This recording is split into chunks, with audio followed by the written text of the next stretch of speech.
Hello. Today I'm going to show you how to set up your Synology network attachment system. First step is we have to connect now our device with our network. Because this is a NAS, a network attachment system, you cannot dock this or plug this into your computer directly. You will need a router for this, with a local area network port, LAN, or an hub, or a router, as I said. Or of course you can use, in my case, you can see there in the back side, here it is. This is a repeater, and this repeater has an LAN port too. And there we are now getting this Synology NAS pair to. And this is a wired connection. Here, this is the local area network cable. Let's have a look how it looks here. This is the cable. It looks like that. And this local area network cable, we have to connect with the router, the hub, or the repeater, and the backside of our network attachment system. Of course, we will need energy for this action. So the other port we are going to use is we connect now the device with a power supply. So here we are. Now we have the right connection, local area network, to our repeater. And then we can start and boot our Synology NAS. This is the DS420j. We now push this button. Of course, before we performing now the reboot or the first time boot, we have to insert the HDDs or the SSDs into it. Now we have to wait a little bit until this network attachment system will get access to our local area network, and then we can continue with the setup process. This will take, I think, 3 up to 5 minutes. So now we are on our personal computer, Mac, or as you can see, iPad, and we open the browser. It can be every kind of browser which can or which is connected with the network, Wi-Fi or local area network, which the NAS is connected to. And you can see under here, this is Synology NAS over LAN port on my repeater. You can see it is seen there. Now we can enter into our browser find.synology.com, and then we can start searching for Synology devices. The system is searching for our Synology devices within our local area network. We have to wait a little bit for this. The other way is we go to our router. This is my interface of my router. It's a Fritzbox 7530, and I can see the Synology NAS in my home network. I can push there, and then this is the other way. You can go both ways. And now we are at the setup process. The DSM on our DS420j has been reset to us are required to reinstall the DSM. That means I reset that before, and the computer which is in the DS420j has known of that. If you have a brand new device, there will stand welcome, la la la la la. No, but in both first time installation or after reset, we have to perform an installation process. You cannot dock it only to your local area network and then you can use it. No, you have to make a setup because it comes with an operation system, and this operation system has to be written on the HDD and so on. So we now install it. They install this station manager. This station manager is the operation system running on the Synology NAS. We can make a download, an automatically download and install of the latest DSM 7.11 blah blah blah from Synology web, or we can manually upload a .pad file from our computer if we like. We are going to make it automatically because we are connected to the internet. We are the network. Now, installing the DiskStation Manager. Formatting the system, that means that this process will only take a few minutes to complete. We do not turn off the power during this process. Now, the latest operation system for our network attachment system will be downloaded from the web, and after this it will be installed on our network attachment system, and this will cost us around about 10 minutes, maybe a little bit more, and then we can continue with the setup process. So here we are. Welcome to the DSM 7.1. The next generation data management begins now. Yeah, let's start now. Yeah, here we are. We get started with our Synology NAS at the next step. We name our Synology NAS and create an administrator account. We use this account to sign in to the Synology NAS network attachment system. We set, of course, a strong password that will be hard for others to guess, because our data should be safe or testing device. Okay, or that he disliked this. Testing? Testing is okay. So, administrator account. Let's perform PDUSP. Now we have to set a password. You can see I can choose my own, or my computer system will get one for me.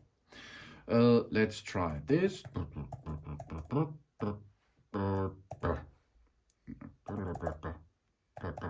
So here we are. Now we can copy it, and of course we can enter it there.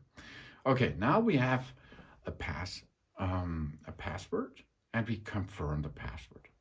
Then we should allow the Synology NAS to be displayed in the web assistant if we like to remotely get access to it.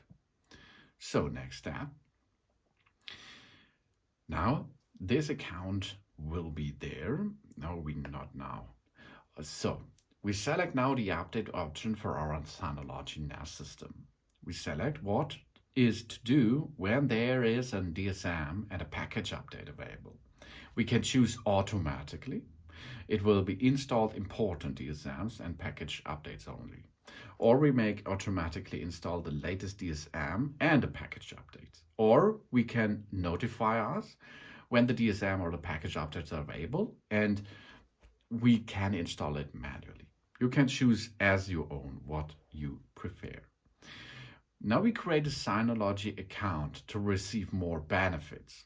We can make this because we can make secure sign-in services. The service supports logins using mobile devices or hardware security keys.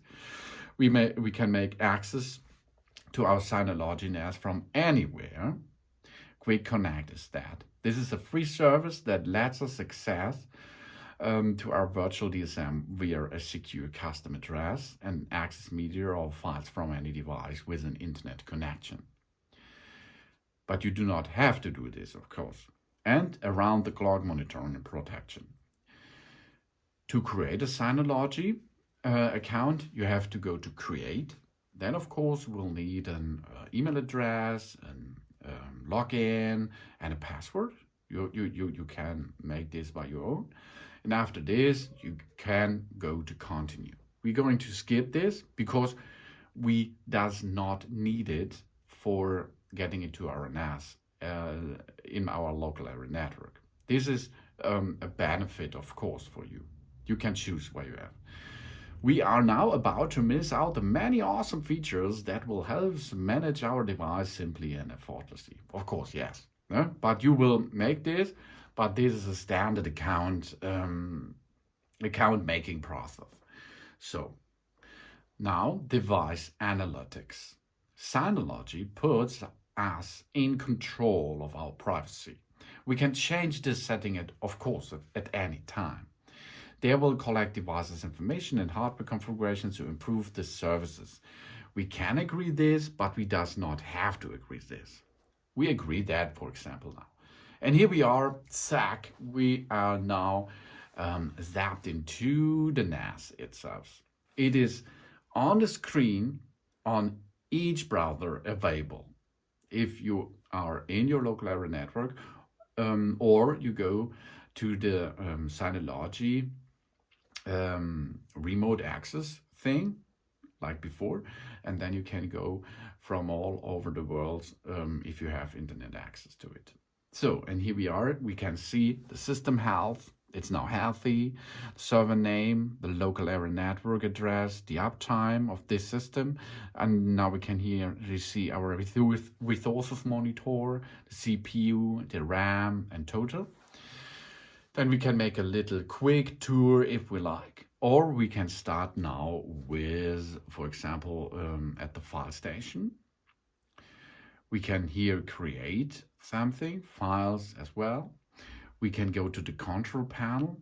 We can make here users and groups, networks, and we can share folders.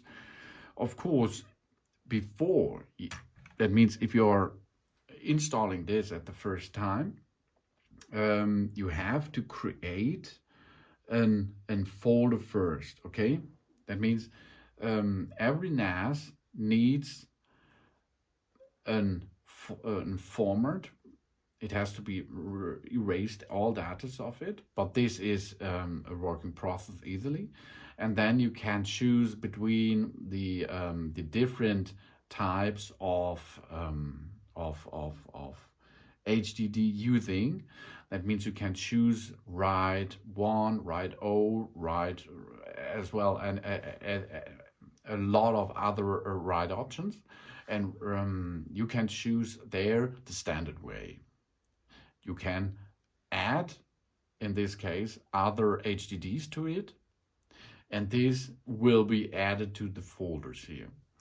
But if you like to mirroring system, then you have to attach 2 HDDs to it, and then you can mirror the system for another backup. After you prepare this, you are in the system like here. And then you can make a universal search, active insight, log center, file station as well, package center, resources monitor, storage manager, as you like. Let's have a look at the storage monitor. We see here one volume is set. That means we have one HDD installed, and this is the volume overall at this time. Of course, we can add other volumes too if we like. Then we have 2 or 3 or 4, up to 4 HDDs are space in it, and then you can add them easily. You can here see the storage pool 1 is healthy, everything works normal, volume 1 of the storage pool 1, and here we can see what HDD is installed. We can make here logs, task schedules, and settings. If we are going to transfer or we like to upload anything to our system, we go to the file station and we are going to upload. Let's go to the photo library, for example, and here we are going to upload something. There it is, a little here. Okay, this is good. Oh yeah, that looks really good. I will add this now to the server. This only took a little time, and then this is on our server. Okay, here we are. Let's have a look. Yeah, there we are. This is only a JPEG now, but you can perform this with all kind of data, of course, because you can upload them there. And of course, now it's available all over the planet if you make the remote access to this device. Now it is stored here and stayed there. Of course, you can make other things with it. We can make an action for this. We can download it to our local machine. We can add it to an archive. We can copy or move to. We can cut it out, copy, delete, rename as we like. So let's now delete it. Now it is deleted from the server, not from my device here, for example. And so you can upload a lot of stuff, you can download a lot of stuff, and of course you can use backup tools to make this automatically, for example. And it is easy to navigate because it is like a personal computer system. Of course it is, because there is a computer system installed, and it is really plug and play, as you can see. So you are in, and you can now perform this job with this Synology NAS. Easy, isn't it? Have fun with it. Thanks for watching. Please subscribe me and give me a positive feedback, and I hope to see you again on my channel. Soon.